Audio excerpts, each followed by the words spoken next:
السلام عليكم ورحمة الله وبركاته. أهلا بيكم في فيديو جديد. لو لسه أول مرة تشوفيني ما تنسيش اللايك والاشتراك وتفعيل الجرس عشان يوصلك كل جديد. النهاردة إن شاء الله بإذن الله تابعوا الفيديو للآخر، الفيديو هيبقى طويل شوية. عاوزين نعمل أشكال للقلمة الرصاص، بمعنى أصح إن إحنا هنعمل زينة للقلم الرصاص يبقى شكله حلو بدل ما تشتريه من بره غالي، او القلم الجاف، اي قلم انت حباه. انا هعمله الرصاص النهارده، انت تعمليه على اي قلم، وممكن تاخدي منها زينه كفكره تحطيها للتوكه او كبرواز او تحطيها علقه زي ما انت عايزه.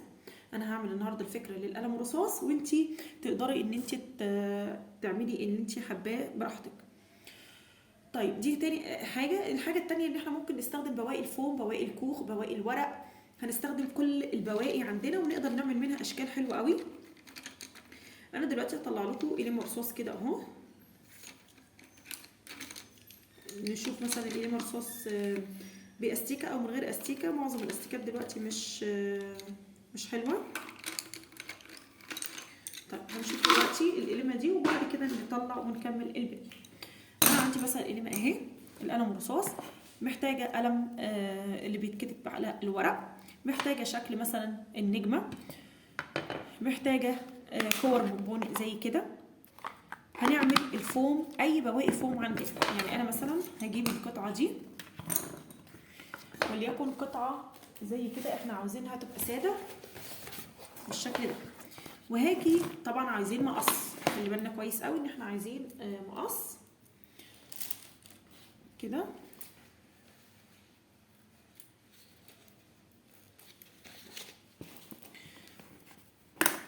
يبقى هنبدا كده، اما هترسميها او تدوسي عليها. يعني هي لو اكنها هتطبع كده معاكي بالشكل ده، طبعت معايا خلاص مش محتاجه ارسمها.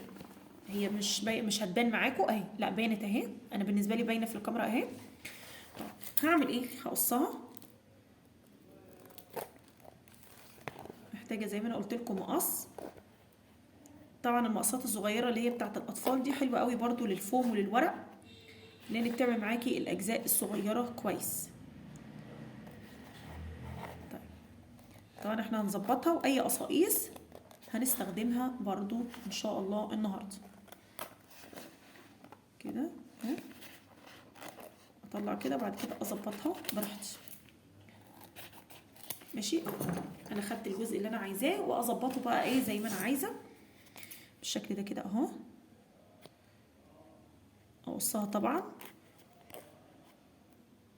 انا عايزه كل حاجه تبقوا شايفينها بعينيكم عشان لما تيجوا تقصوا لو في حاجه وقفت معانا ووقفت معاكم تقدروا ان انتوا تلاقوا لها حل على طول كده بالشكل ده.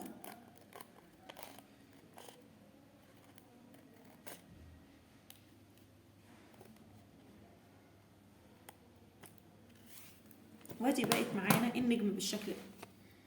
تجيبي بقى النجمه الصغيره الكبيره، يعني الشكل ده فيه منه 5 اشكال، دي اكبر حاجه، وفيه 4 احجام تانية لحد صغير تقدري تعمليها بالشكل ده. طب عشان احطها هنا انا محتاجه دلوقتي القطر. ليه؟ او مقص لو هتقدري ان انت تقصيها من النص، بس انا هعمل بالقطر احسن. يعني اجيب قطعه كرتون كده بس تحتيها عشان الترابيزه او المفرش اللي انا بعمل عليه ما يتبهدلش، وابدا اقطعها كده من النص. شايفين انا قطعت قطعتين من النص قد بعض اهو، قطعتين بس صغيرين قوي اهو بالشكل ده اتفتحوا معايا، بس انا عايزه القطعتين دول بس. طيب هنيجي نعمل ايه؟ القلم هنيجي ندخله كده بالشكل ده، اما نكتب بيه بالشكل ده او نكتب بيه كده. يعني هيبقى معانا جهتين، الجهه دي والجهه دي، فكده نغير فيه كده اكني عامله شكلين. طيب طب انا عايزه ارسم مثلا عليه حاجه، ممكن ترسمي عيون. يعني ممكن نعمل كده. هشيل طبعا الاول القلم. بتعملي كل حاجه قبل ما تحطي القلم. مثلا لو انا عايزه اعمل لها عينين مثلا كده اهو كده تمام، ومثلا البق بتاعها خلاص. لو عاوزه تحددي الحروف حدديها. انا بالنسبه لي هو كده الشكل خلاص حلو جدا جدا وسهل جدا. حابه بقى تخليه هو اللي ورا، يعني مثلا نخليه كده هو اللي اكننا هنكتب بيه بالشكل ده، ويبقى معانا ونكتب بيه، والطفل طبعا هيحبه جدا. على فكره الحاجات دي بتتباع لو انت عامله مشاريع، هيتباع غالي جدا جدا. بتعملي اكتر من شكل واكتر من لون في كيس وبتبيعيهم للمكتبه، بتوزعيهم. طبعا دي عمايل ايديكي، هتوفري كتير جدا، مش هتكلفك حاجه، بالعكس هتكسبي منها حلو قوي. يبقى دي اول فكره معانا. طيب تاني فكره، انا محتاجه كور البونبوني دي، ومحتاجه قطعه فوم، قطعه فوم صغيره. اي قطعه عندي مش محتاجاها، مثلا وليكن من القطعه دي مش محتاجاها، بلفها كده على القلم بالشكل ده، باخد الدايره بس بتاعه القلم، انا عايزه دايره بس للقلم. تمام. طيب انا عندي لو ما عنديش الشمع، طب اعمل ايه؟ لو ما عندكيش الشمع هتعملي زي ما انا هعمل دلوقتي كده. انا موجود الشمع معايا، بس في ناس كتير بتسال ما عندهاش شمع، هتعمل ايه؟ هتجيبي الدبل فيس، دبل فيس بقى العريض الرفيع، انا عندي العريض شويه اللي هو الشفاف بالشكل ده، وتعملي بطول الورقه كده، بطول الورقه دي بس، ونقصها. طيب انا قصيتها وهبدا اعمل لها دايره بالشكل ده. ابدا الدايره كده، انا عايزاها تبقى على القلم كده، وداير ما يدور على مين؟ على القلم كده كده اهو، بقت معايا كده. تمام، انا عايزاها بالشكل ده. طيب بعد كده هعمل ايه؟ احاول اجيب لونين زيها بالظبط. طيب دي بالنسبه للفه اللي احنا عملناها. طبعا انا اسويها بس كده، لو عاوزه تسويها بتسويها، مفيش مشكله خالص كده. طيب هنعمل ايه بقى بعد كده؟ انا بس حطيت الشمع لان انا محتاجه في ده شمع او الانابيب اللزق. انا مش عندي انابيب اللزق طبعا، فلو عندك انابيب اللزق هتبقى سهله جدا. طب على ما المسدس يسخن معانا، نبدا نشوف فكره تانية برضو.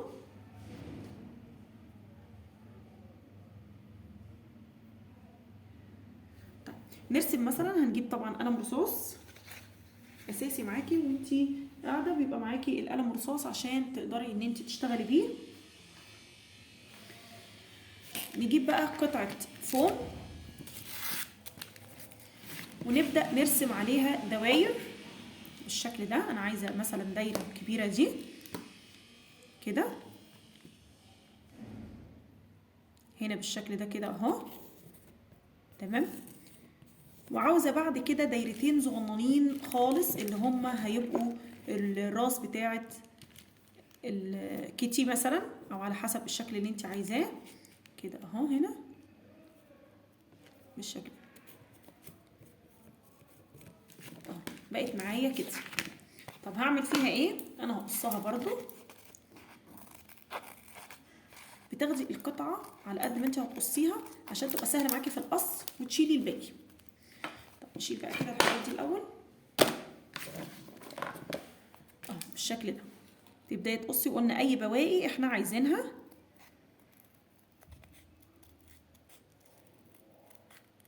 كده. خلي بالك بقى عشان تقصي الدايره بتاعتها بالمره معاها كده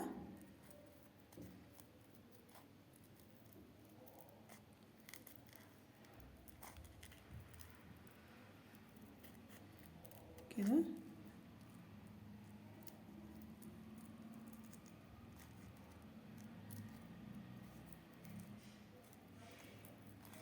بالشكل ده. طبعا بعد ما تقصيها لو في حاجه عاوزه تظبط بتظبطيها كده اهي.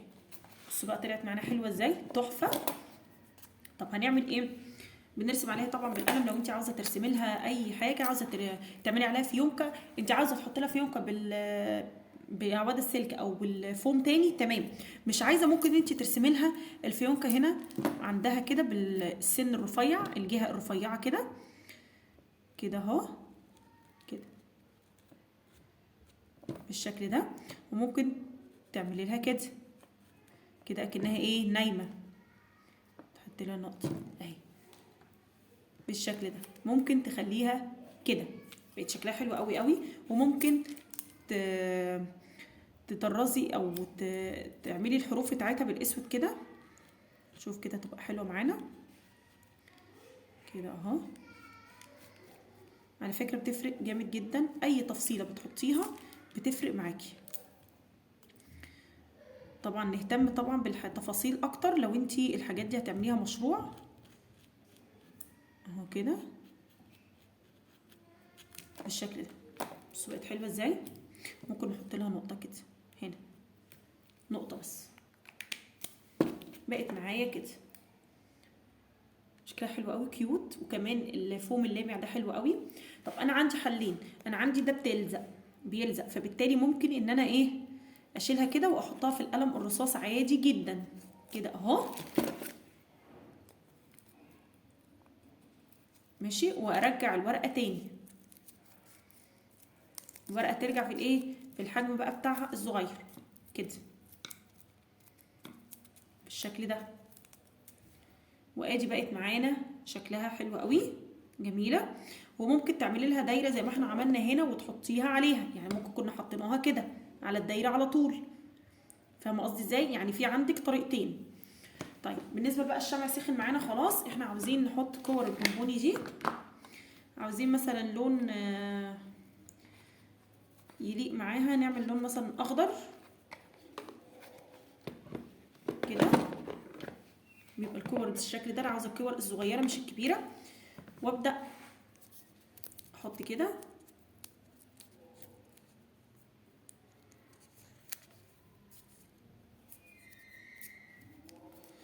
طيب ابدا اعمل ايه بقى؟ هبدا احط هنا الشمع على الدايره دي عشان ينزل معايا فين، عشان تمسك معايا في الكوره كده بالشكل ده. احط كمان اهي، معلش هي مش باينه معاكم، احط كمان نقطه للكوره التانية كده. طبعا بقى انا احاول اخليهم ايه ثابتين كده، فاهمين قصدي؟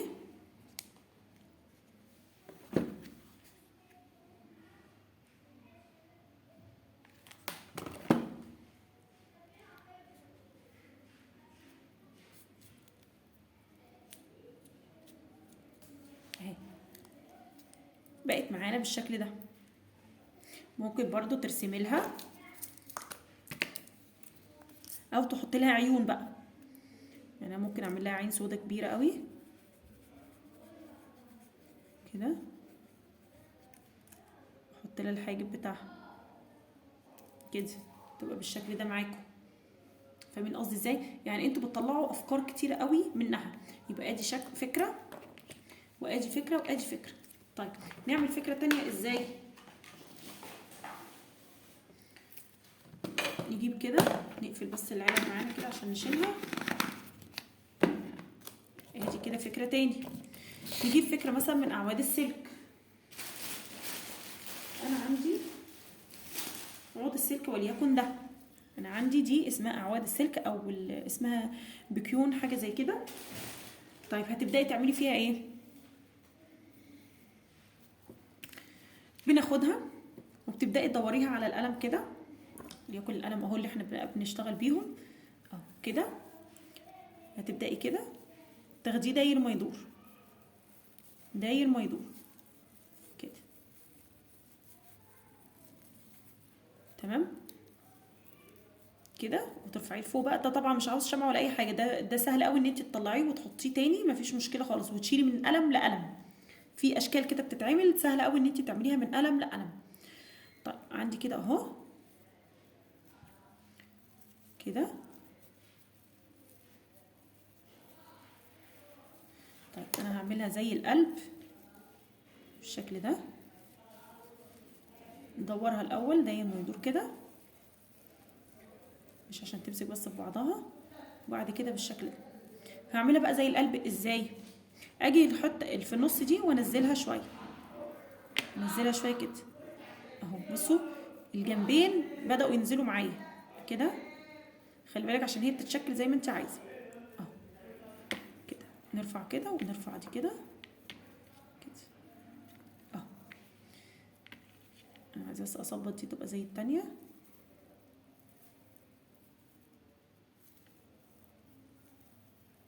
اهي. وبقى معانا برضو، يا رب بس تبقى واضحه معانا، بقى معانا الشكل ده حلو قوي. تقدري ان انت الشكل ده يتشال اهو بكل سهوله، وتقدري ان انت ترجعيه وتحطيه تاني برضو بكل سهوله. فده كده ميزته ان انت تقدري تحطيه في اكتر من قلم. تمام. طيب ادي شكل معانا الرابع. طيب نعمل شكل خامس ازاي؟ طبعا عاوزين كده قلم تاني او مجموعه قلمه تانيه اهو. طيب نخلي قطعه الفوم دي نحط عليها القلمه اللي احنا عملناها بالشكل ده. نعمل ايه بقى تاني؟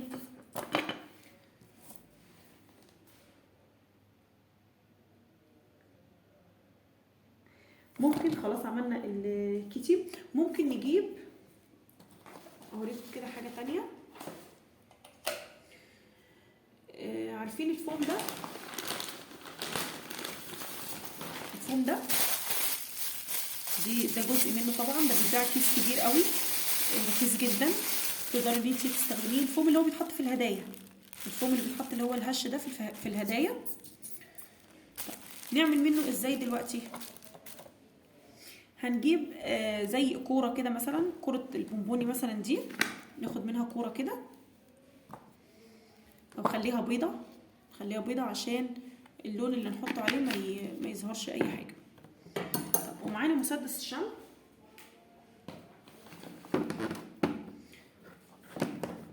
ومعانا القلم.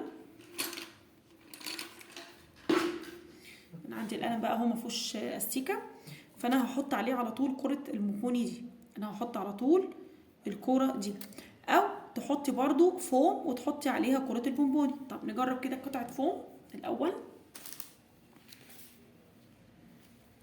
نجيب قطعه فوم زي كده، لو عندك قطعه فوم اسود هتبقى طبعا افضل بكتير، هتبقى نفس لون القلم. تمام انا عندي اسود اهو. ناخد جزء كده عشان نعمل منه القلم، بس كده مش محتاجين اكتر من كده. هو جزء كده مستطيل صغير كده نلفه على القلم بالشكل ده، ونيجي نلف كده. تمام. انا عايزه كره البونبون تبقى على الفوم مش على القلم عشان اقدر اتحكم واخرج دي براحتي. فاهمين قصدي؟ يعني اقدر اشيل دي واحطها، اشيلها واحطها، فبالتالي تبقى على الفوم. نجيب بقى الشمع، مسدس الشمع في الحاله دي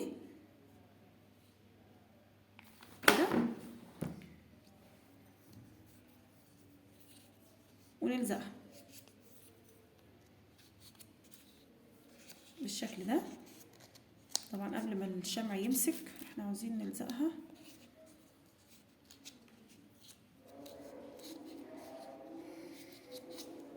كده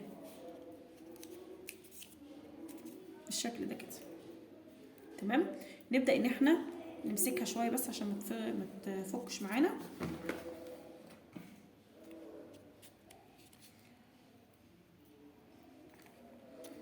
كده.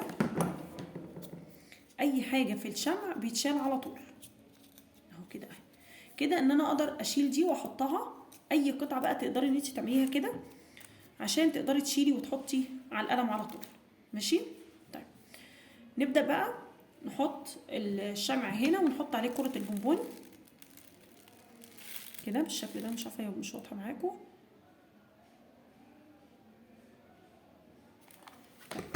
الكوره اهي، او اي كوره عندك، او ممكن قطعه ورق تلفيها زي الكوره، ممكن قطعه ورق تلفيها زي الايه، زي الكوره. ماشي كده. نبدا بقى، عندك حلين، اما هتاخدي قطعه قطعه وتبداي تحطيها، وده ما انصحش بالشمع، ممكن اللي هو انبوبه اللزق او انبوبه السيليكون، تقدري تدوسي نقطه وتحطي واحده واحده، مش هتفرق كويس، هتبقى عادي. امال دوت هحطه ازاي؟ ده الافضل ان انت تحطي هنا كره البونبونه الشمع على طول بسرعه بسرعه وتغطسيه جوه الكيس. نشوف كده الفكره دي، انا لسه هعملها معاكم وهنشوفها مع بعض. وخلي بالكم ان الكور الفوم دي كبير على صغير، كبير على صغير. طب نبدا نقول بسم الله كده اهو. نحط بقى ايه، الشمع داير ما يدور كده اهو كده كده اهو. عملناها كلها ايه؟ شمع. على فكره انت ممكن تسيبي الشمع يبرد اهي وتبقى بالشكل ده، متحتاجيش ان انت تشيليها. انت فاهمه قصدي ازاي؟ طيب المهم عشان بس ما يبردش معانا اهو، نبدا بقى ايه نغطسها في الايه، في الكور البونبون يعني كده، في الكور الصغيره اللي هي بتاعت الفوق. انت ايه تمسكيها كده بتتكي عليها كده بس شويه عشان ايه يلزقوا فيها كده.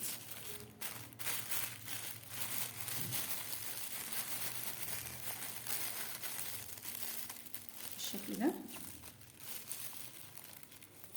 طبعا الزيادات دي كلها خلاص مش عايزينها.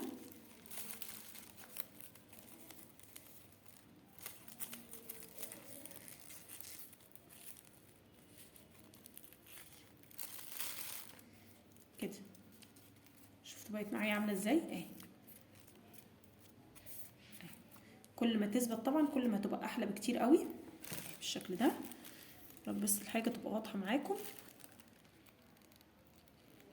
انا ماسكاها بس شويه عشان تثبت ويبقى شكلها حلو. بصوا المنظر تحفه حلوه قوي.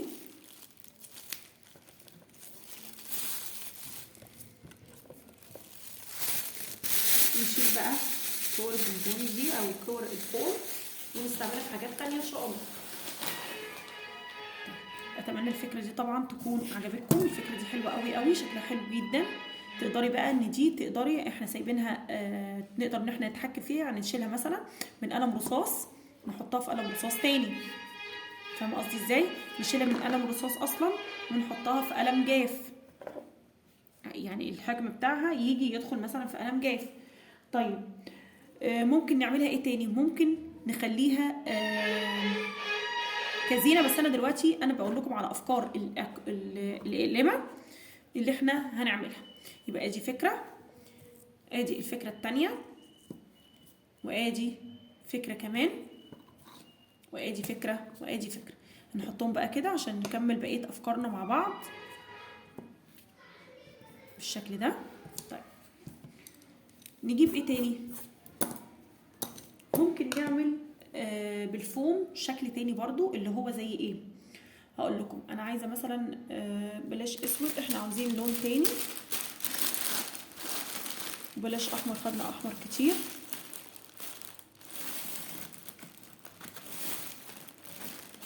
اطلع لكم دلوقتي فوم. ممكن نعمل باللون الاخضر، ممكن نعمل بالاخضر ده برضو بيلمع حلو قوي. ناخد برضو منه قطعه، نلف بقى القلم كده عليه كده. انا عايزه القطعه الكبيره دي عشان انا عايزه الجزء اللي فوق ده، فانا عايزاها كبيره بالشكل ده كده، داير ما يدور وهقص بالشكل ده. نيجي بقى نحط الشمع كده هنا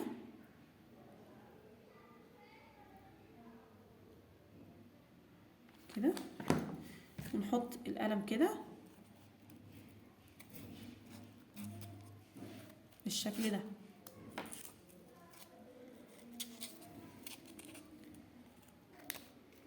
ويلزق معانا كده اهو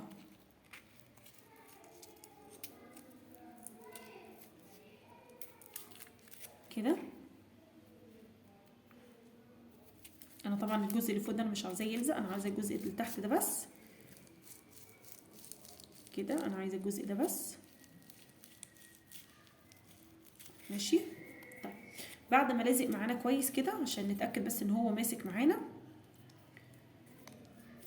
تمام، هبدا بقى اخرجه. انا عارفه ان انا عملته ان هو واسع ويدخل ويخرج معايا مفيش مشكله زي كده اهو، يدخل ويخرج معايا. طب بعمل ايه بقى؟ انا عندي الجزء ده بقصه كده، بتقصيه زي الرفيع جدا، بتقصي خطوط رفيعه جدا. وممكن كنت قصتيها قبل ما تحطيها على فكره اهو، بتقصيها خطوط رفيعه وممكن تتقص قبل ما تتحط كده. ممكن نقص كده اهو مع بعض مره واحده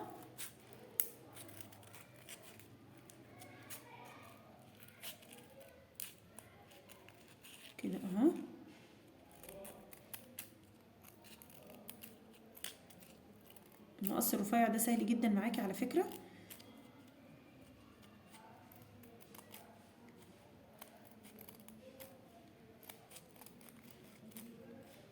كده بس تبقى واضحه معانا. انا بحاول اعمل لكم الوان مختلفه، وانت اللون اللي انت حباه بتعمليه بالزينه بتاعتك اهو كده بالشكل ده. طيب هتبقى كده هتبقى كده. ممكن نحط اللون البرتقالي ده، او ممكن نجيب لها لون اخضر يعني قلم. هوريكم كده يعني اللون اللي انت بتعمليه يبقى لايق كمان على القلم. بصوا اهو انا جبت لها نفس اللون اهو، بصوا كده لايق بقى حلو قوي. وتبداي بقى دي ان انت تبداي توسعيها كده كده اهي. بصي تعملي لها ايه شكل كده. ممكن تسيبيها بالشكل ده كده اهو كده، بصوا حلو قوي قوي. وتقدري تشيليها وتحطيها، وممكن تحطي لها عيون متحركه. ممكن تحطي لها قطعه من الكوخ او قطعه من الفوم اسود وابيض لو انت عايزه تعملي لها عيون يعني.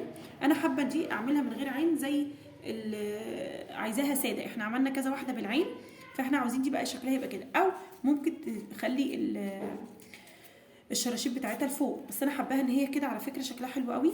ان انت تضغطي كده كده، ولو عملتي الدايره اكتر يعني اللفه تبقى اكبر، فالشراشيب دي هتبقى اكتر بكتير، فهتبقى شكلها احلى بكتير قوي اهو كده بالشكل ده. وتبداي تكتبي بيه اهو، بصوا حلو قوي وانت بتكتبي بيه، شكله حلو جدا مختلف جميل جدا، انا عجبني جدا. طيب نيجي بقى برضو لفكره تاني ان انت ممكن تعملي ايه.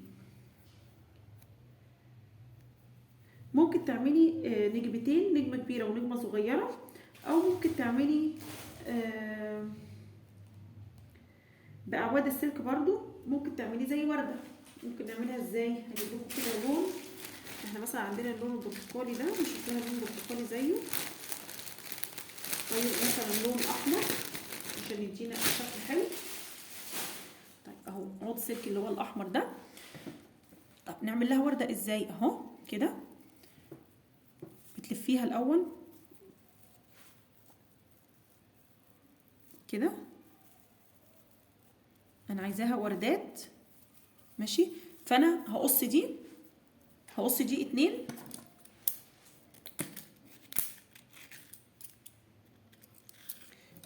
طبعا المقص مش هينفع مع اعواد السلك دي، لازم مقص حديد عشان السلك نفسه تعرفي تقصيه. طيب هحطهم كده الاتنين مع بعض تمام، والفهم كده، الفهم على بعض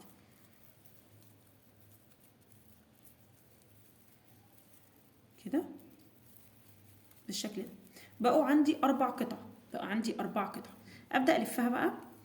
بتصغريها قوي جدا وتبداي تلفي كده اهو بالشكل ده. طيب تمام، واحده تاني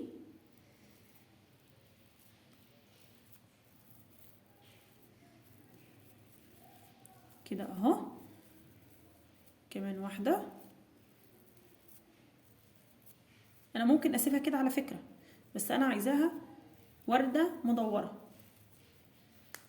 يعني شكل الورد على بعضها كده ورده تبقى بالشكل ده كده. انا عايزاها تبقى كده. طب نيجي بقى نحطها على قلم مثلا. هتحطيها كده، اما تمسكيها بعود سلك وده افضل طبعا من الشمع عشان تقدري تحركيها زي ما احنا اتفقنا. ممكن نفس اللون وممكن تغيري اللون، يعني انت ممكن تحطيها بنفس اللون وممكن تغيري اللون. انا هحطها بنفس اللون مثلا كده برضو. داير ما يدور على القلم بقى كده، داير ما يدور ورا بعضه لازق في بعضه كده اهو تمام اهو كده. تبداي توسعيه سنه عشان يبدا يتحرك معاكي بكل سهوله اهو ماشي اهو. بصوا انا ايه خليته يتحرك معايا بكل سهوله اهو بعد ما ربطتها. طب اطلع بقى كده دي، اخد منها اول جزء فوق والفه على الورده كده وادي بقى معايا قلم ورده شكله حلو قوي قوي، من الاشكال اللي عجبتني اللي احنا عملناها النهارده. هي معظم الاشكال كلها تحفه، بس في اشكال كده بتثبت معاكي وبتحبي ان انت تستخدميها، فانا ده من ضمن الحاجات اللي انا هاخدها واستخدمها هو ده بصراحه. وكرة البونبوني دي برضو تحفه تحفه بالشكل ده. انا حابه شكل الورده ده قوي، بصوا جميل جدا. ممكن لو حابه ان انت تبقى الورده داير ما يدور، فانت تحطي ورده كمان تاني هنا في الظهر تبقى كلها ورده، يعني مهما نتحرك القلم يبقى كله شكل الايه الورده. لا الشكل ده تحفه حلو قوي. طيب نيجي لشكل تاني.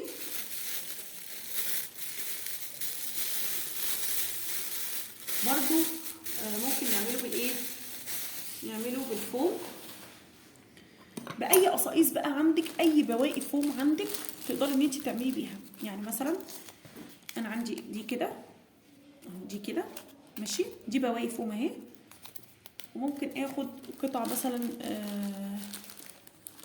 برضو زرقاء مثلا معاها بالشكل ده من اي بواقي. بصوا انا بطلع لكم البواقي عشان تعرفوا ازاي ان احنا هنقدر نستخدمها في حاجات سهله قوي كده اهو.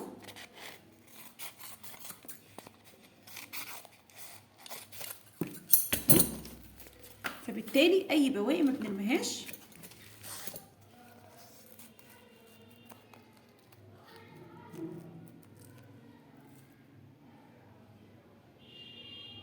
انا عايزاها كده، عايزه حجمين، انا ممكن اعملها ارفع من كده بالشكل ده كده. طب هعمل ايه بقى؟ الاتنين كده على بعض تمام اهو بالشكل ده.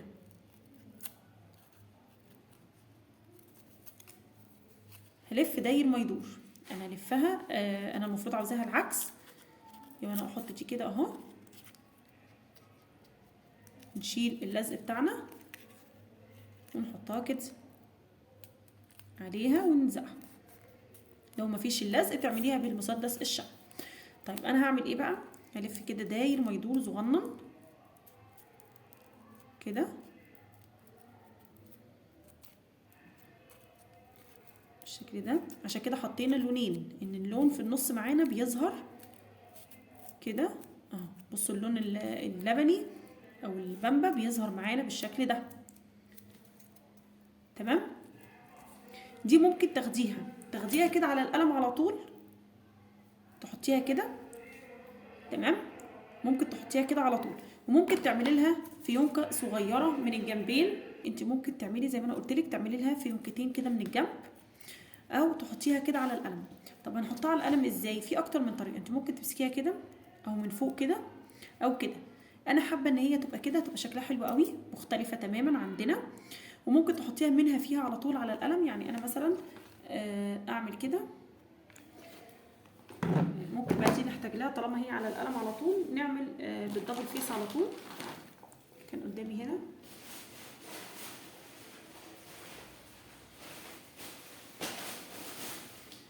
ماشي، ثانيه واحده هشوف بقى الدبل فيس راح فين وهجيبه لكم. لقيته زي ما قلت لك، الدبل فيس الابيض التاني اللي هو الاوسع احلى بكتير. طب هنيجي بقى نحط كده عليها الدبل فيس بالشكل ده تمام، ونقصها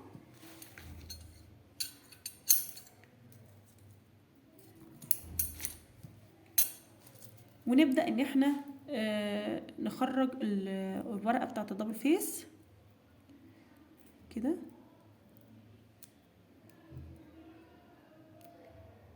هي بس بتبقى صعبه شويه، لكن التاني اللي هو العادي، الدبل فيس العادي بصراحه حلو جدا جدا، اللي هو الرفيع جدا العادي.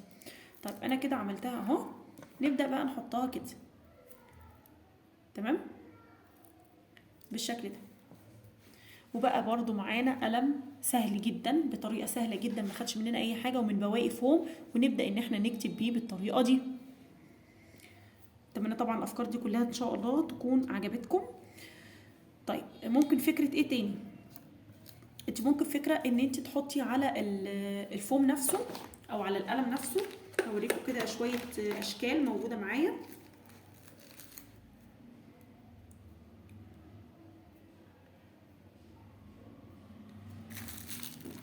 بصوا كده شكل مثلا، ادي شكل هنطلع بس نشيل اللون ده عشان الاشكال تظهر معانا. مثلا ده عندي مثلا دي، انا عاوزه اشكال مختلفه او حروف مثلا او ارقام.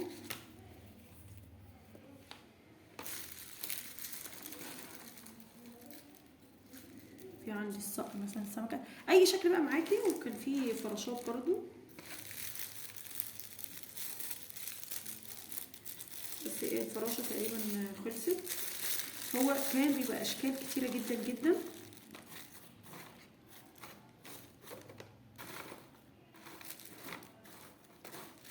طيب نفترض ان هي دي الاشكال مثلا اللي معايا. طب هنعملها ازاي على القلم؟ ممكن تجيبي القلم وتحطي الحرف كده، هتحطيه بس كده، يعني هو بلزق اصلا، ده لزق. فانت هتحطي مثلا اهو، نفترض ان هو كده، بتشيلي دي الحاجات الصغيره دي احنا بنستعملها، خلي بالكم. يعني مثلا هوريكم ممكن نستعملها ازاي دلوقتي في حاجه احنا عملناها اهو، بس بكل سهوله ويسر. ادي بقى معانا زينه للقلم من غير اي حاجه، سهله جدا جدا جدا، مفيش اي مشكله. ممكن بدل كده تعملي الدايره اللي احنا بنعملها ونحط عليها الشكل. يعني مثلا نعمل بقى، احنا عاوزين قلم عليه دايره عشان نحاول ان احنا نعمل عليه اكتر من شكل. نجيب مثلا ورقه الفوم السوداء كده، نقصها برضو. انا هاخد كده وابدا الف على القلم بالشكل ده. طبعا احنا كل ده كنا شايلين مسدس الشمع من الكهرباء، ما ينفعش تفضلي سايباه طول ما انت ما بتستخدموش. وابدا الف كده، تمام. طيب انا مش هقصها بقى الا بعد ما احط الشمع، افضل ماشي. ليه بقى؟ قلنا عشان ممكن نحط عليها هي نفسها الحرف، اوريكم دلوقتي ازاي، او نحط عليها شكل من الاشكال. بصوا بتدي شكل خرافه، خرافه بجد. فاحنا هنعمل اكتر من قطعه كده كده. شوف بقى مسدس الشمع لسه. انا عاوزه في نفس الوقت ان القلم يبدا يتحرك معايا، مش عاوزاه ولا واسع قوي ولا ضيق قوي. تمام تمام. طبعا هتعرفوا مسدس الشمع ان بدا يعمل لما يبدا ينزل نقطه صغيره. طب في الاثناء دي هنعمل ايه؟ مثلا احنا الشكل اللي هنا طلع ده، شايفين دي اللي طلع دي، طب انا ممكن استخدمها في ايه؟ اوريكم. انا هشيل كده اللزق بتاعها وممكن احطها هنا، فاهمين قصدي؟ زي بدل العين بقى دي احطها كده هنا. يبقى بصوا ادت شكل تاني خالص مختلف تماما. بصوا ادت شكل تاني خالص. يعني من اي بواقي فوم زي ما احنا كده طلعت معانا قطعه هنرميها بنحطها كده مثلا حاجه تانية. طيب نيجي بقى نرجع للمسدس كده اهو، نلف بقى دي على القلم كده اهو كده، ونيجي نحط الشمع بالشكل ده ونلفه كده. فدي كده اسهل بكتير من ان انتي، وادي واسع معانا برضو، اسهل بكتير من ان انتي تقطعي القطعه وبعد كده تلزقيها. يبقى احنا هنلزق الاول وبعد كده نقطعها كده بالشكل ده. بقت معانا القطعه كويسه. نيجي نعمل قطعه كمان عشان نشوف الفكرتين اللي احنا هنعملهم بيها كده اهو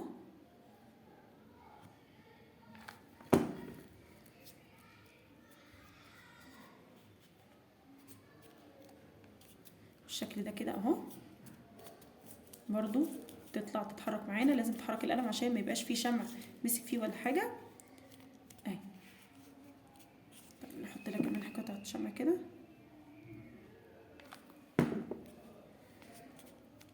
ماشي.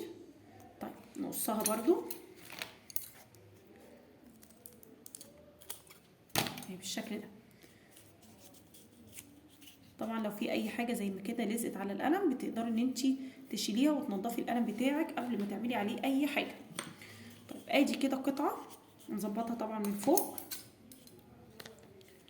كده، بتظبطي الشكل بتاعك اهو كده الشكل ده كده اهو. بقت معاكي قطعه الفوم عاديه خالص وتحطي فيها القلم كده. او تعكسيه كده. ماشي. طيب شيل بقى الفيشه. طب نشوف كده تنفع القطعه دي تعمل معانا قطعه تانية مدوره ولا لا. انا عايزه الاصلي اكتر من قطعه اهي تعمل معانا اهو بالشكل ده، ونعمل قطعه كمان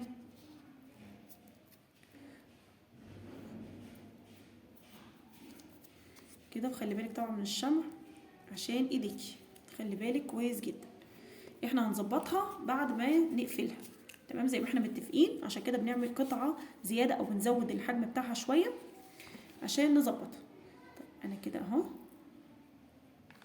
كده بالشكل ده خلاص. طيب استنى سنه بس تبرد عشان اقدر ان انا اعمل اقصها، ونخرج القلم كده ونقص كده الجزء ده. طبعا احنا قلنا اي حاجه بنقصها ما بنرميهاش، احنا بنستعمل كل دوت في اعاده الفوم. اهو القطعه اللي انا خدتها دلوقتي دي اهي مش هرميها، حتى القطعه اللي بتطلع من الاشكال اللي احنا طلعناها ما بنرميهاش، زي ما انتوا شفتوا دلوقتي حطيناها بالشكل ده ادتنا شكل تاني خالص. طبعا تنسيق الالوان ده حاجه ترجع لك، اختلاف الالوان دوت برضو حاجه ترجع لك. اختلاف الالوان بيدي شكل مختلف، بتبقى حاجه عشوائيه، حاجه جديده، حاجه مختلفه غير الاسطمبه، يعني حاجه بحركها كده او حاجه اسطمبه كده بتبقى مختلفه. طيب هنعمل ايه بقى ده هنا؟ انا عملت كده اكتر من حاجه ونوريها لكم بالطريقه دي. هنعمل ايه عشان نخبي برضو دي؟ يبقى نحط عليها الشكل كده. ماشي. طيب ازاي؟ دي بلزق اهي بقت عندي كده اهي. ممكن الجزء بتاع اللزق اللي في الاخر ده ما اعملهوش، او ممكن الفها عليها، يعني اما هتلفيها عليها داير ما يدور، او انت لو عايزاها تبقى كده يبقى هتحط لها قطعه الورقه بتاعتها، نقطع قطعه الورقه بتاعتها كده وندخلها فيها عشان ما تتبهدلش. هي كده كده مش هيحصل لها اي حاجه، اللزق بعد شويه بيروح اصلا، لزق الفوم ده بعد شويه بيروح. طب كده اهي بصوا ادينا برضو شكل مختلف تماما. نجيب كده تاني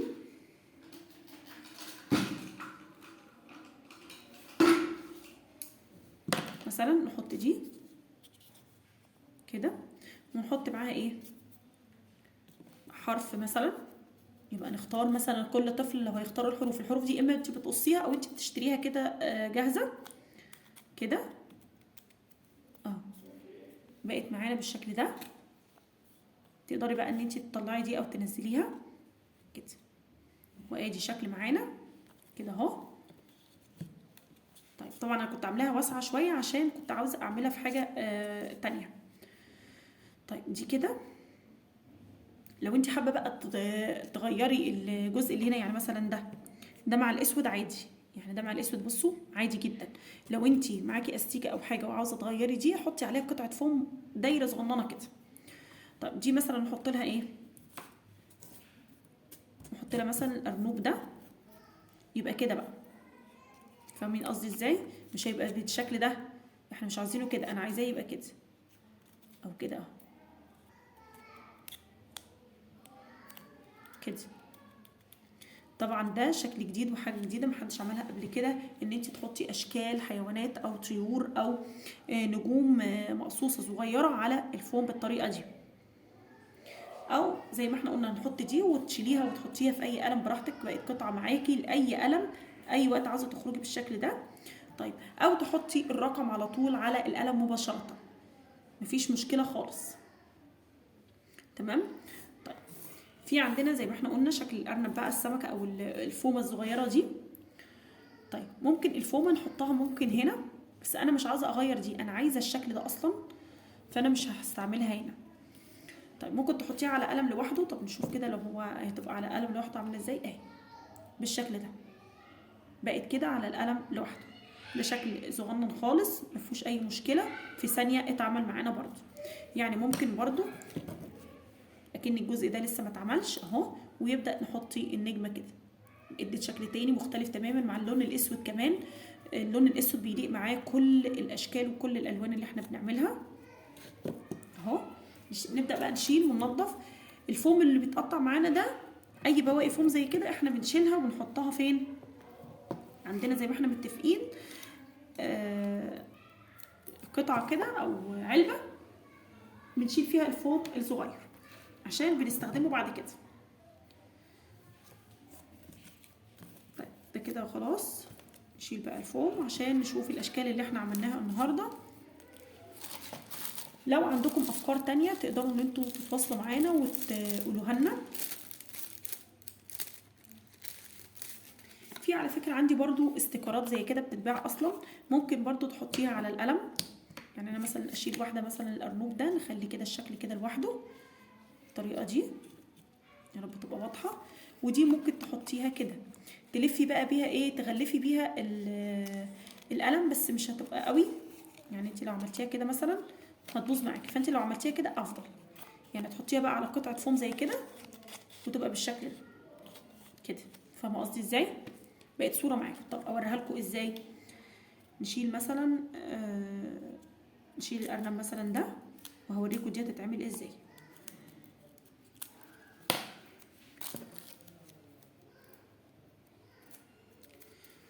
دي هتتعمل ازاي بقى لما اجي احطها هنا. انا هشيل القطعه دي وابدا اقص الورقه من النص. انا هقص الورقه بس من النص، مش هقصها كلها عشان اللزق بتاعها ما يبصش. يعني اطلع كده وابدا اخد الايه اللي في النص، تمام، بس واقفل. اخد بقى اللي في النص اللي انا فتحتها كده بالشكل ده كده،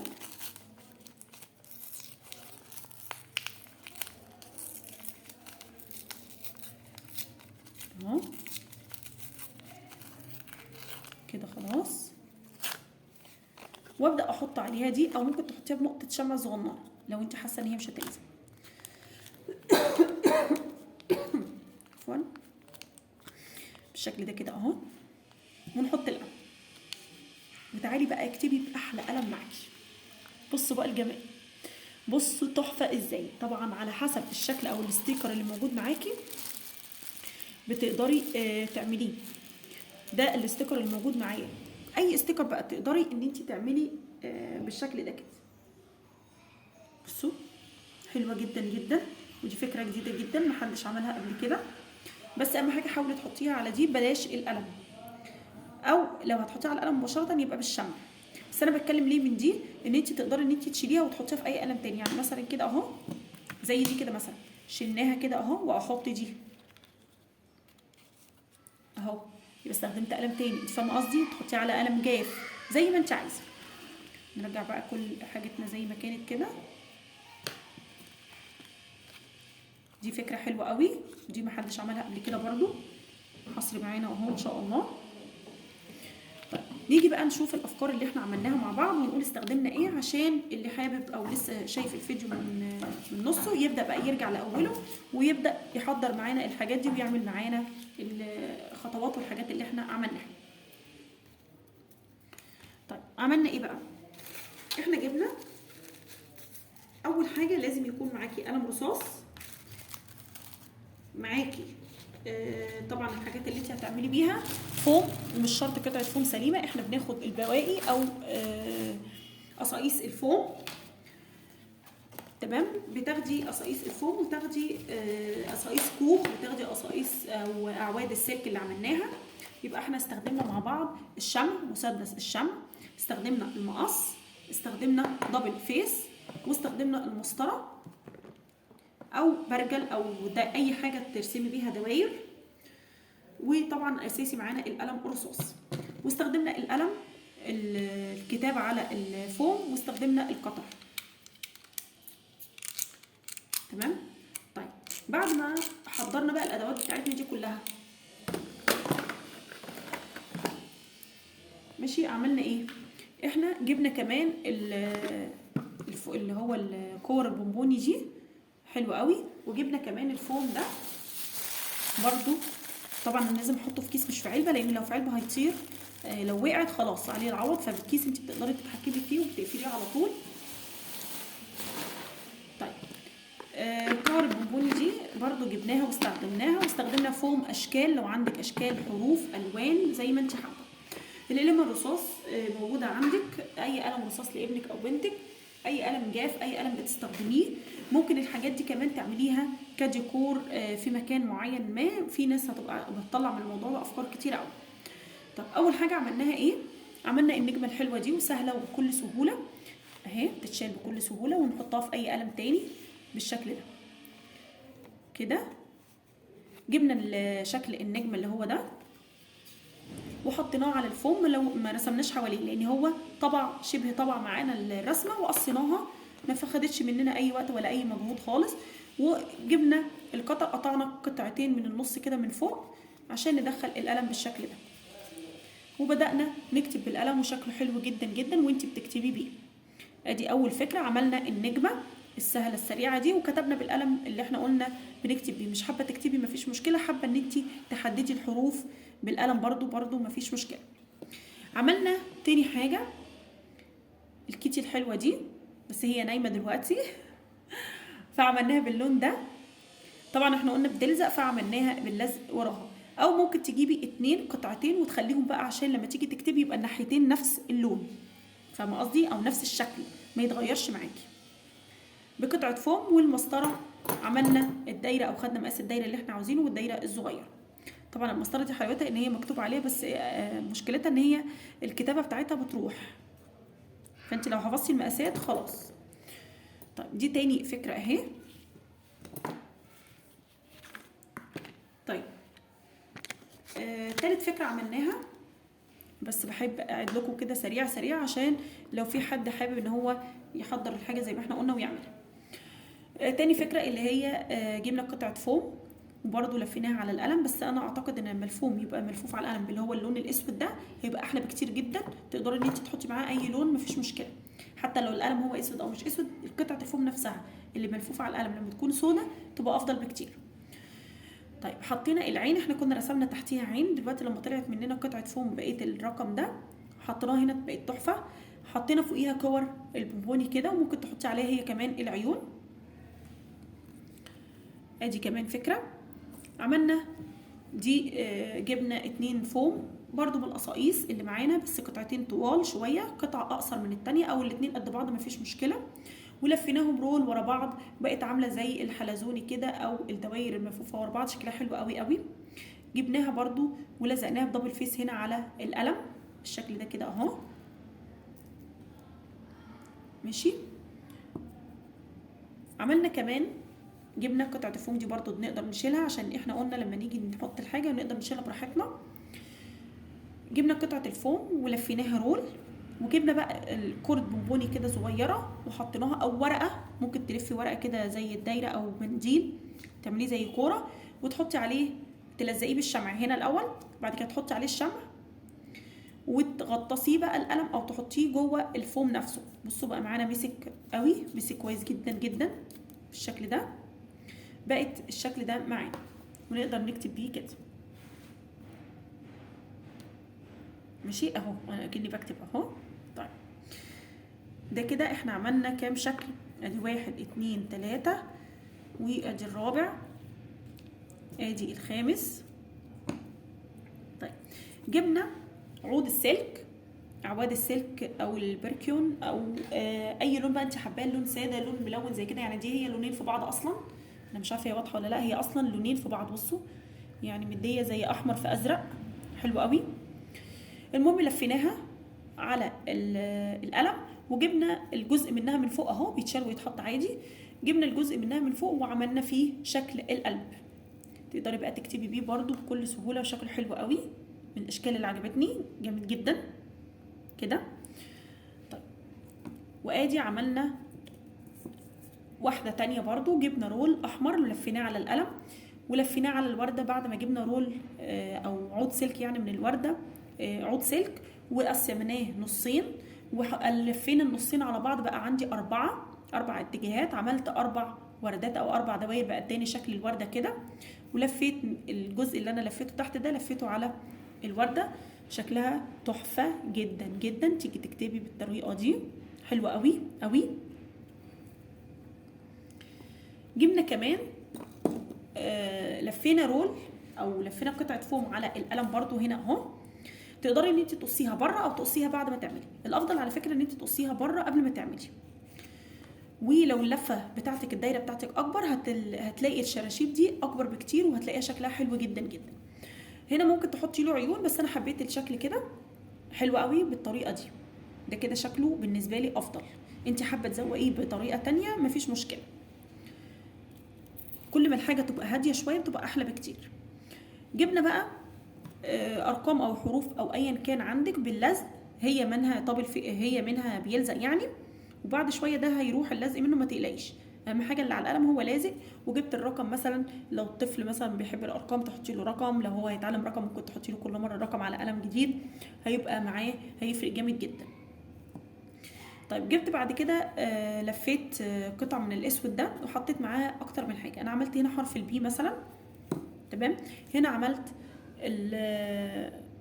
الحمامه او الصقر على حسب الشكل بتاعنا. طيب هنا كمان عملت الرسمه دي، رسمه البنوته، حطيت لزقت عليها الرسمه دي. طبعا دي شكلها حلو قوي. انا الاسود اهي ولزقت عليها، قطعت منها جزء وحطيت عليها اللزقه دي.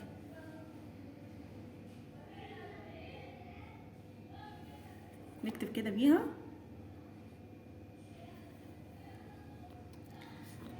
دلوقتي احنا عملنا بقى كام شكل. ادي عندنا ادي 1 2، ادي 1 2 3 4 5 6 7 8 9 10 11 12 شكل بطرق باسهل ما يمكن.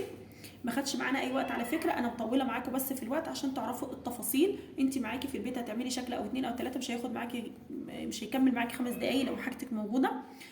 بتحضري المسدس، بتحضري الشمع، بتحضري المسطره والقلم الرصاص والدبل فيس، كل ده يبقى موجود عندك. هتلاقي نفسك عملتي كل الاشكال اللي انت حباها دي. عملنا 12 شكل النهارده بحاجات بسيطه جدا، من بواقي الفوم وقصاقيس الفوم وكمان اعواد السلك والفوم اللي هو الوان عندك، والرسمه الجديده الحلوه قوي دي. تقدري ان انت تمسكيها كده شكلها حلو جدا جدا. بتقدر الحاجات دي كمان بتقدري ان انت تشجعي بيها اولادك. الحاجات دي ممكن تحطي منها اكتر من شكل في كيس وتبداي توزعيهم في المكتبات او تبداي توزعيهم على الحضانات، بياخدوهم زي جوائز سواء بالقلمه او شكل لوحده، وهم يحطوهم بقى زي ما هم عاوزين باي طريقه ان كان. في ناس بتاخد الاشكال دي وتبيعها كده، بيحطوا لها دبل فيس ويعلقوها على الحيطان، على الثلاجه، على البيبان، في الاوض، على الكراسات، مفيش مشكله. ممكن تبيعيها كده القلم كامل كده يبقى الشكل بالقلم على طول. تحطي برضو 5 قلمة في الكيس، بلاش 12، خليها بالخمسات احسن عشان تكسي معاكي وما يبقاش سعرها غالي قوي، فبالتالي ان هم يقدروا يشتروه. ولما تنوعي كمان، يعني مثلا هتحطي ده، تحطي ده مثلا، يعني تحطي ده، بتحطي كذا شكل مختلف. ممكن تحطي اشكال مختلفة في كيس وتحطي شكل معين في كيس بس الوان مختلفة. فاهمه قصدي ازاي؟ فبالتالي طبعا ده بيشجعهم ان هم يقدروا ان هم يختاروا، ويقدروا ان هم هيبقوا عاوزين الشكل ده، فيشتروا القلم ده، يشتروا ده، يشتروا ده. تمام. دي طبعا افكار بسيطه حبيت اوريها لكم النهارده، يا رب تكون عجبتكم ونالت اعجابكم. ما تنسوش بقى اللايك والاشتراك وتفعيل الجرس عشان يوصلكم كل جديد. والسلام عليكم ورحمه الله وبركاته. اسيبكم بقى مع القلمه الحلوه دي، تقدروا تشوفوها شويه كده عشان اقفل الفيديو.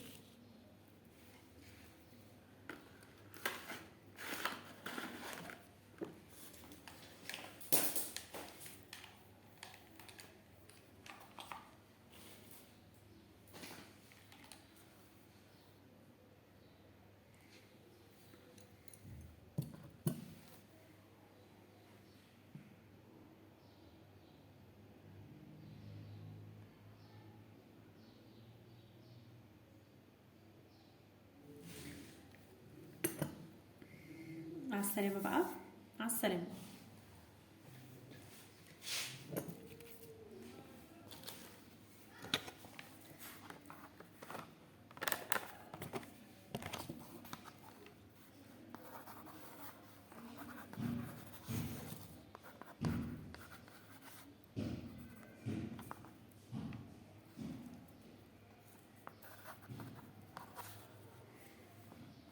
باي باي.